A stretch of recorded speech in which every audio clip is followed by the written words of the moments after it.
Bapak coba rekam. Bismillahirrahmanirrahim.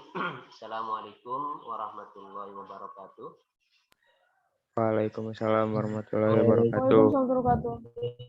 Alhamdulillah wassalatu wassalamu ala Rasulillah wa ala alihi wasallam. Bagaimana semuanya sehat ya? Alhamdulillah, Pak. Sebelum kita memulai pembelajaran kita, mari kita berdoa sejenak agar pembelajaran kita ini mendapat berkah dari Allah Subhanahu wa taala. Amin ya rabbal alamin. Ya, silakan berdoa, dimulai masing-masing.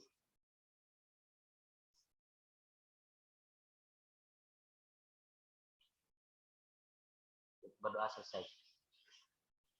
Mahasiswa yang saya hormati, pertemuan kali ini kita melanjutkan pertemuan sebelumnya ya, yaitu terkait tentang sumber-sumber hukum Islam. Pada pertemuan sebelumnya kita telah mempelajari bahwa hukum Islam itu definisinya berbeda dengan hukum yang teman-teman pelajari ketika semester 1. Bahwa hukum yang Anda pelajari adalah seperangkat peraturan yang berisi perintah dan larangan yang mengikat dan memaksa, dan terdapat sanksi bagi yang melanggarnya. Sementara dalam hukum Islam itu berbeda.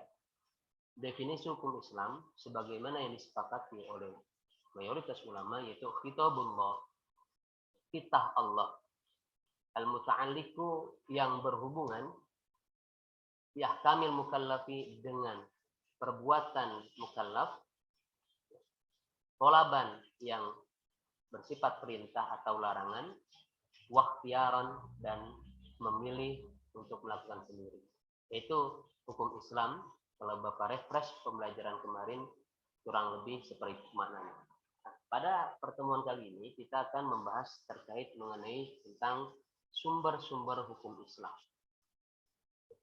Dasar hukum sumber-sumber hukum Islam itu diungkapkan oleh Allah dalam surat An-Nisa ayat 59, di mana Allah berfirman, ya ayyuhalladzina amanu atiiullah wa atiur rasul wa ulil amri minkum. Fa in tanaza'tum fi syai'in faruddu ila Allah war rasul in kuntum tu'minuna billah wal yaumil akhir dzalika khairu wa ahsanu ta'wila.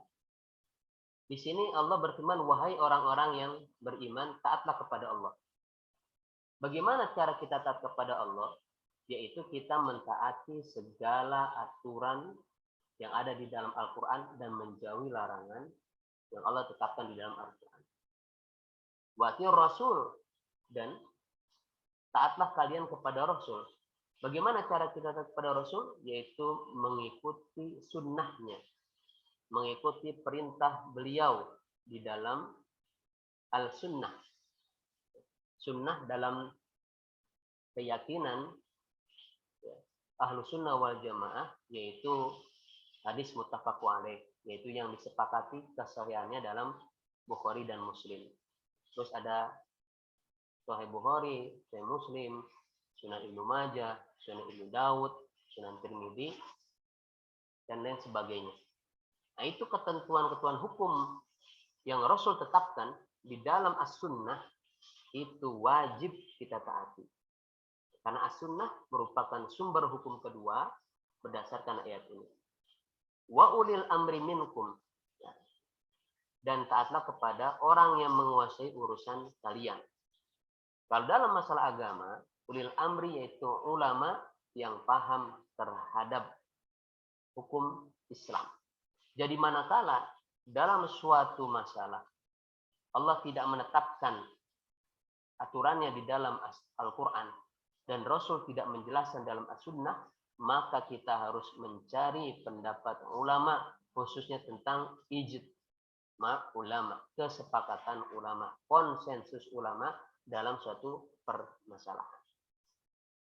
Fa in tanaza'tum fi syai'in faruddu ila Allah. Kalau misalkan kita berselisih pendapat dalam satu perkara, maka kembalikanlah perkara tersebut kepada Allah. Maksudnya bagaimana?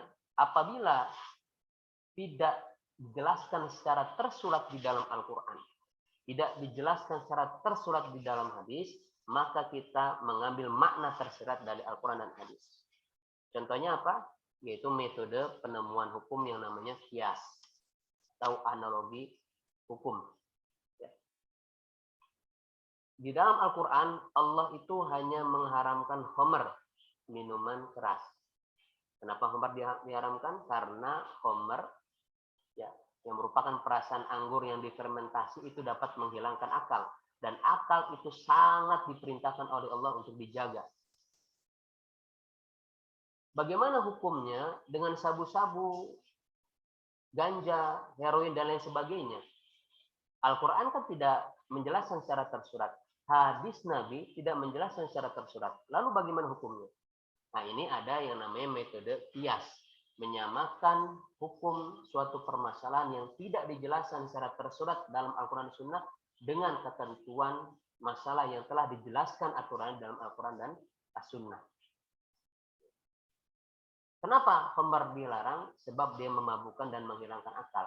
Ternyata analisa yang dilakukan oleh para peneliti bahwa yang namanya heroin, ganja, sabu-sabu, morfin, dan lain sebagainya yang ditetapkan sebagai narkotika itu dapat menghilangkan akal, maka meskipun secara tersurat itu tidak dijelaskan, tapi makna tersiratnya itu sama seperti khamr. Oleh karena itu, meskipun ketentuan tersebut ya tidak dijelaskan secara tersurat, tapi dijelaskan secara tersirat ya, dalam makna Al-Quran dan As-Sunnah. Oleh karena itu, segala sesuatu yang dapat menghilangkan akal itu dinyatakan haram. Ilatnya itu menggunakan metode qiyas. Sampai di sini sebelum Bapak melanjutkan barangkali ada yang mau ditanyakan ya. Silakan.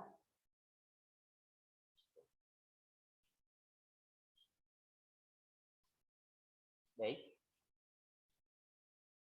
Ratu Eka barangkali ya terkait ya silakan Anda bertanya. Belum Pak. Belum. Oke. Sampai di sini ya saya rasa teman-teman paham terkait sumber hukum Islam. Sebagaimana hukum itu memiliki hierarki ya, hierarki perundang-undangan yang ditetapkan oleh ya aturan negara kita pun demikian ya, Islam memiliki hierarki undang-undang ya, yaitu tadi yang pertama Al-Quran, yang kedua As-Sunnah, yang ketiga ijma ulama, yang keempat adalah qiyas. Ini menurut mazhab Syafi'i. Baik, kalau tidak ada yang bertanya, Bapak akan melanjutkan share screen selanjutnya ya.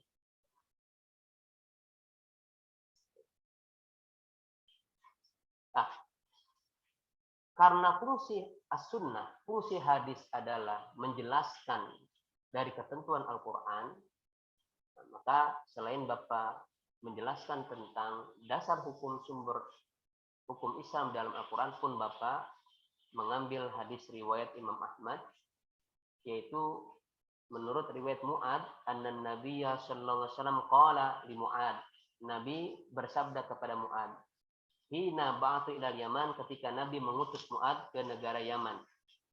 Fadzakara, kemudian Nabi bertanya, kaifa taqdi in arada laka qada'un, wahai Mu'ad, bagaimana kamu menghukumi terhadap suatu permasalahan yang mana permasalahan itu dihadapkan kepadamu? Qala aqdi bi kitabillah. Mu'ad menjawab, wahai Rasul, saya akan menghukumi suatu permasalahan itu dengan kitabullah, yaitu Al-Quran. Qala fa illam yakun fi kitabillah, Nabi bertanya lagi, kalau misalkan keterangan tersebut tidak ada di Al-Quran, bagaimana kamu menghukumi? Qala fa sunnatu Rasulillah. Mu'ad menjawab, maka saya akan menghukumi dengan sunnah Rasulillah. Saya akan mencari hukum tersebut dari yang Gusti atau sampean atau Anda telah jelaskan di dalam sabda Anda, wahai Rasul. Qala fa illam yakun fi sunnati Rasulillah. Nabi bertanya lagi, andaikan hukum tersebut tidak ada dalam sunnah Rasulnya, gimana?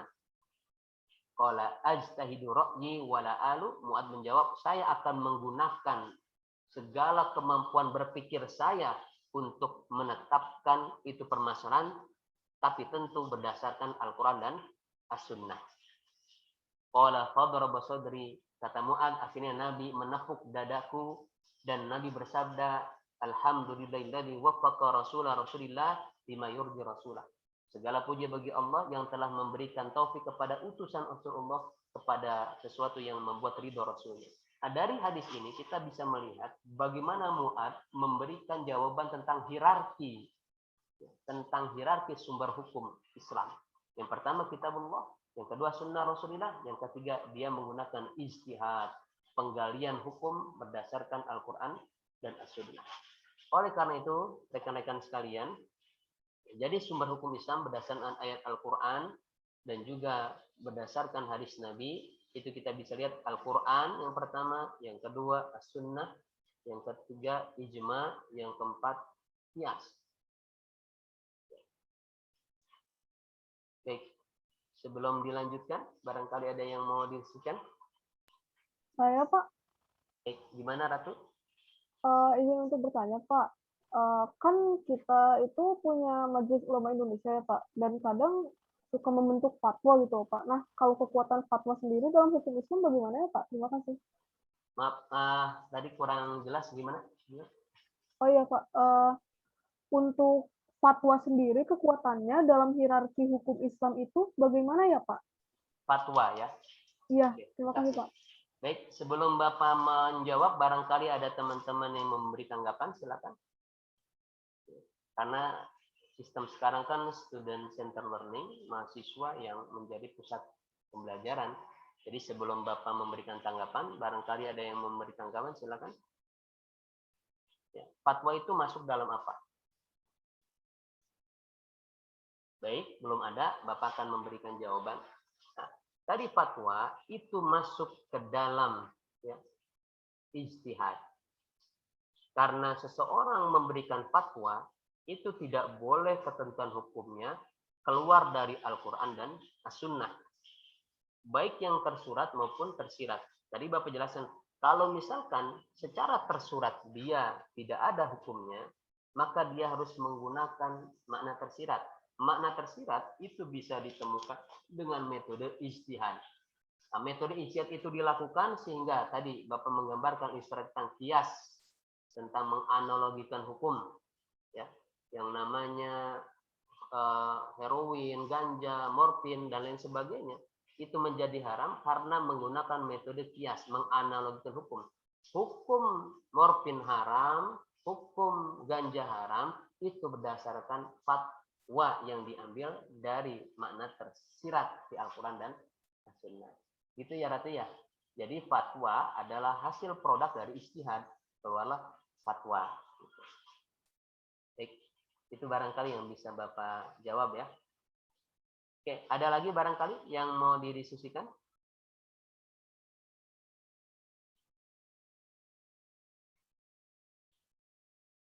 Baik ya. Kalau belum ada, Bapak lanjutkan sedikit lagi ya. Baik, terlihat di layar tentang Al-Quran.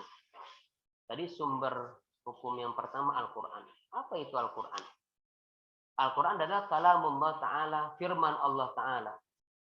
Al-Munazzalu yang diturunkan ala Muhammadin sallallahu alaihi wasallam kepada Nabi Muhammad bilafdil Arabi dengan menggunakan bahasa Arab. Al-manqulu ilaina yang diriwayatkan kepada kita bitawaturi dengan mutawatir. Nah, mutawatir itu banyak orang yang meriwayatkan sehingga tidak mungkin mereka melakukan kebohongan. Al-maktubu fil masahib yang mana riwayat tersebut dituliskan di dalam mushaf-mushaf. Al-muta'abbadu bitilawati yang mana bernilai ibadah kalau kita membaca Al-Quran. Al-mabdu bi suratil Fatihah yang dimulai dengan surat Al-Fatihah. Al-makhtum bi suratin Nas yang diakhiri dengan surat An-Nas. Jadi kalau secara singkat Bapak terjemahkan, Al-Quran adalah firman Allah yang diturunkan kepada Nabi Muhammad SAW menggunakan bahasa Arab, diriwayatkan kepada kita dengan secara mutawatir, yang ditulis dalam mushaf-mushaf dan bernilai ibadah bagi yang membacanya, di mana Al-Quran dimulai dengan surat Al-Fatihah dan diakhiri dengan surat An-Nas. Itu definisi dari Al-Quran itu sendiri. Kita bisa lihat kesimpulan definisi Al-Quran merupakan firman Allah berbahasa Arab. Ya, bahasa Arab, sebagaimana Bapak pernah menyampaikan, adalah bahasa yang sangat luas sekali. Ya, itu memuat hampir 1,3 juta kata. Bahasa Inggris itu hanya 600. Dan bahasa Arab itu sangat indah. Terlebih Al-Quran adalah mukjizat dari Allah untuk Nabi Muhammad SAW. Kita lihat ya, susunan Al-Quran semuanya, susunan iramanya itu dari bacanya enak. Apalagi sampai substansinya, itu sangat luar biasa. Al-Quran diturunkan kepada Nabi melalui perantara malaikat Jibril. Ya, jadi malaikat Jibril sebagai malaikat yang Allah tugasi menyampaikan amanah, ini disampaikan Al-Quran kepada Nabi Muhammad melalui malaikat Jibril. Nah, yang ketiga, Al-Quran sampai kepada kita dengan jalan mutawatir. Mutawatir itu orang yang meriwayatkan tidak mungkin bohong. Al-Quran itu diriwayatkan bukan hanya satu orang sahabat, tapi semua sahabat hampir meriwayatkan. Sahabat ini punya murid yang namanya tabi'in. Tabi'in punya murid yang tabi'ut tabi'in. Tabi'in punya murid yang tabi'in sampai terus bermasa-masa, bertahun-tahun, berabad-abad sampai kepada kita. Dan tidak mungkin Al-Quran itu dipalsukan karena memang Allah yang menjaga. Sebagaimana Allah berfirman, "Inna nahnu nazzalna dzikra wa inna lahu lahafidun." Kami yang menurunkan Quran dan kami juga yang menjaganya. Cara menjaganya yaitu banyak yang baca Quran, banyak yang hafal Al-Quran, dan juga banyak yang mengkaji Al-Quran. Nah, salah satu penjagaan Al-Quran itu kita. Yang mengkaji tentang Al-Quran itu salah satu Allah menunjukkan bahwa Allah tetap menjaga.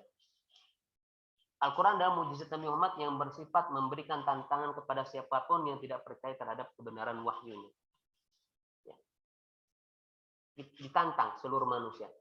Coba Anda buat seperti Al-Quran. 1 surat saja. 10 ayat saja.